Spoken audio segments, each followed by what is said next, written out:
में ऐसा कि आज last episode and complete story की प्रेडिक्शन आप लोग के साथ शेयर करेंगे, जिसमें आप लोगों को जो वो स्टोरी देखकर बहुत ज़्यादा मज़ा आने वाला है। जिस हिसाब से महम के सामने ऐसा नौशीन बेगम बातें करती जा रही है कि मैं अब चाहती हूँ कि तुम्हें अपनी बहू में देखूँ, तो नौशीन बेगम जो होगी जब से बातें खुल कर करेगी तो आगे से महम से बात सुनेगी तो वो फ़ौरन नौशीन बेगम को जवाब देगी और कहेगी कि देखें, अगर आप चाहती हैं कि मैं इस घर में जब आपकी बहू बनकर आऊँ और मेरी जो शादी है अजमीर के साथ हो, तो फिर अजमीर को जब वो मेरा होना होगा। अजमीर जब तक मेरा नहीं होगा तो मैं कभी भी शादी नहीं करूँगी। ये बातें नौशीन बेगम सुनेगी तो ये समझाने की कोशिश करेगी और कहेगी कि जैसा तुम चाहती हो वैसा का वैसा होना शुरू हो जाएगा, लेकिन एक दफ़ा तुम उसको अपने कंट्रोल में तो करो। एक दफ़ा जब तुम उसे अपने कंट्रोल में करोगे तो उसके बाद सब कुछ बेहतर होना शुरू हो जाएगा। लेकिन इनकार कर देगी यहाँ पर जब महम और कहेगी कि देखें, वो सब कुछ ठीक है, वो मेरे कंट्रोल में भी आ जाएगा, सब कुछ बेहतर होना शुरू हो जाएगा,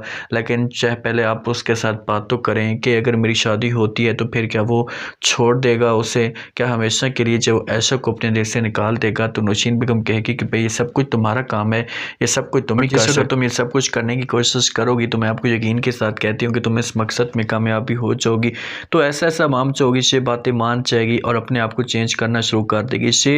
जो होगी सबसे पहले शॉपिंग करेगी, इसके साथ अपना वक्त गुजारेगी और हर वक्त बाहर गुजारेगी ताकि आयशा से सब कुछ बर्दाश्त ना हो। ऐशा को गुस्सा है और ऐशा मजबूर होकर ऐशा का डिसीजन ले ले। ऐशा जब ये माहौल देखेगी तो ऐशा से ये चीज़ें बर्दाश्त नहीं होंगी और ये आएगी आकर अजमीर के साथ बात करेगी, इसे मना करने की कोशिश करेगी, कहेगी कि देखो अजमीर, तुम जो कुछ भी करने की कोशिश कर रही हो इससे गलत कर रही हो, तुम्हें ऐसा नहीं करना चाहिए, तुम इसमें जो वो बहुत बड़ा नुकसान उठाओगे और तुम महम के साथ घूम रहे हो तो मेरी ज़िंदगी, मैं तुम्हारी बीवी हूँ, तुम्हारा मेरे साथ हक बनता है, तुम उसके साथ क्यों वक्त गुजार रही हो। तो ये बातें जब अजमीर सुनेगा तो इसके आगे हाथ जोड़कर खड़ा हो जाएगा और कहेगा कि देखो, खुदा का खौफ करो, पहले भी मैं आपसे रिक्वेस्ट कर चुका हूँ, पहले भी अर्ज़ कर चुका हूँ कि मैं ये सब कुछ नहीं सुन सकता, ये मैं ये चीज़ें बर्दाश्त नहीं कर सकता, तो फिर आप जो वो क्यों मेरे पीछे पड़ी हुई हैं, क्यों आप मुझे मजबूर करने की कोशिश कर रही हैं, बस आप यहाँ से जो वो चले जाएँ, बेहतर से ही होगा। तो ये बातें जब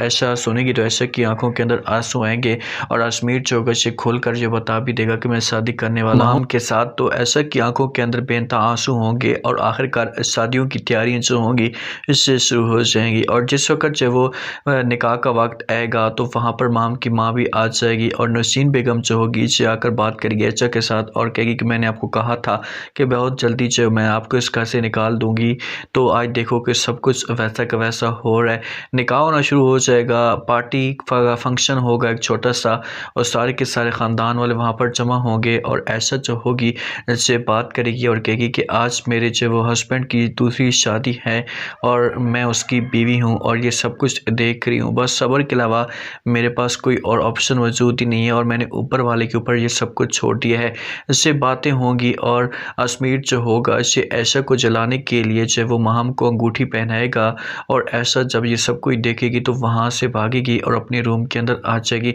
अपने रूम के अंदर आएगी, रोना धोना शुरू कर देगी और इसकी आंखों के अंदर बेनतहा आंसू होंगे, आंसू के अलावा ये कुछ भी नहीं कर पाएगी। जब रोएगी तो उसके बाद फिर दादू आएगी, जो अजमीर की दादू है, वो आकर बात करेगी और इससे कहेगी कि देखें ऐशा, तुम्हें सिर्फ और सिर्फ नुकसान पहुँचाने के लिए सब कुछ किया जा रहा है, तुम्हें जो वो तकलीफ़ देने के लिए सब कुछ किया जा रहा है, तुम कब तक ये सब कुछ बर्दाश्त करोगी, तुम बोलती क्यों नहीं हो, अपने हक के लिए आवाज़ उठाओ। तो ऐसा जब ये बात सुनेगी तो दादू को जवाब देगी और कहेगी कि दादू जान, वो सब कुछ आप ठीक कह रही हैं, लेकिन मैंने जो वो ऊपर वाले के ऊपर छोड़ दिया है क्योंकि मेरे बस में कुछ भी नहीं है। मैंने बहुत कोशिश की है, मैंने बात करने की कोशिश की है, लेकिन कोई मेरी बात के ऊपर तवज्जो तक नहीं दे। मैं अजमीर को समझा भी रही थी, उसे बार बार सब कुछ कह रही थी, लेकिन अजमीर जो है वो मेरी बात के ऊपर यकीन नहीं कर रहा था। तो इसी वजह से मैंने सब कुछ ऊपर वाले के ऊपर छोड़ दिया है कि ऊपर वाला ही फैसला करेगा जो किस्मत के अंदर होगा। दादू कहेगी कि अगर तुम बात नहीं कर सकती हो तो मैं खुद चाहती हूँ अजमीर के साथ जाकर बात करती हूँ, उसे समझाने की कोशिश करती हूँ कि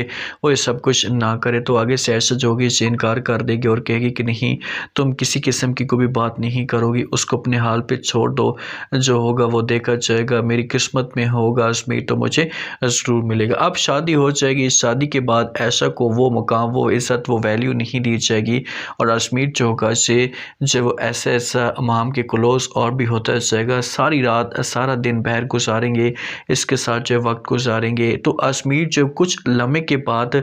अजमेर जो होगा से सोचने पे मजबूर होना शुरू हो जाएगा कि यार ऐशा और महम के बीच में ज़मीन आसमान का फ़र्क है। क्योंकि जब शादी हो जाती है तो शादी होने के बाद फिर असली चेहरे की पहचान होती है कि कौन किस हद तक है और किस हद तक कौन जा सकता है। जिस वक्त ये सब कुछ होगा तो फिर ऐसा ऐसा एहसास होना शुरू हो जाएगा जहाँ पर जब अजमेर को कि यार मैंने बहुत बड़ी गलती कर दी है, बहुत ही कीमती एहसास जो है वो मैंने छोड़ दिया है, मुझे ऐसा नहीं करना चाहिए था। जब महम जो होगी शादी के बाद अपनी जो सास है इसके साथ भी बदतमीज़ी के साथ बात करेगी, इसके साथ वो इज़्ज़त वाला मकाम जो होगा जो नहीं होगा, छोटी-छोटी बात पे जो वो लड़ना झगड़ना शुरू कर देगी, तो नौशीन बेगम को जो है वो अपनी गलती का एहसास हो जाएगा कि यार मैंने बहुत गलती कर दी है, मुझे ऐसा नहीं करना चाहिए था। और आकर जो है वो ये बात करने की कोशिश करेगी महम के साथ। पहले महम को समझाएगी, महम को कहेगी कि मैंने अपनी मर्ज़ी से, मेरी ख्वाहिश थी, मैं ये शादी करवाना चाहती थी और मैंने शादी करवा भी दी है। तो अब आपको थोड़ा-सा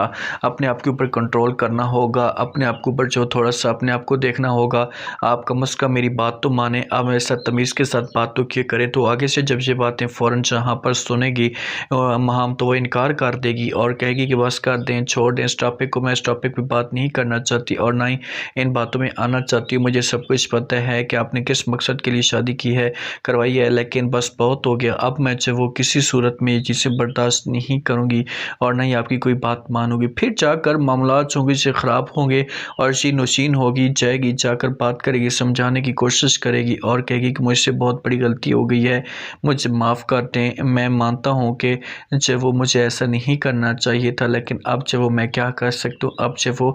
मुझे अपनी गलती का एहसास हुआ है, तो प्लीज़ आप जो वो किसी भी तरह से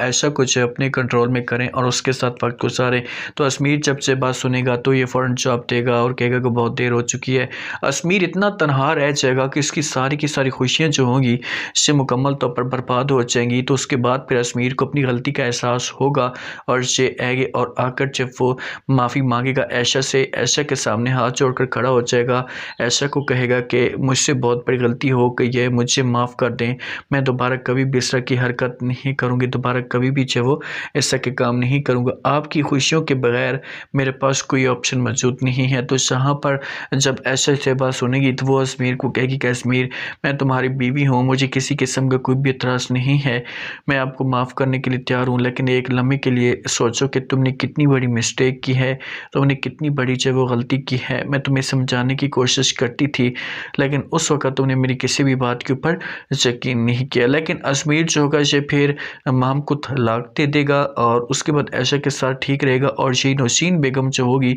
इसे आकर माफ़ी मांगेगी और मामला जो होंगे से बेहतर हो जाएंगे और खुशी के साथ फिर ऐशा और अजमेर रहना शुरू कर देंगे और ऐशा जो होगी इसे पूरे पूरे ख़ानदान को जो वो माफ़ कर देगी और सब कुछ जो है वो बेहतर होना शुरू हो जाएगा।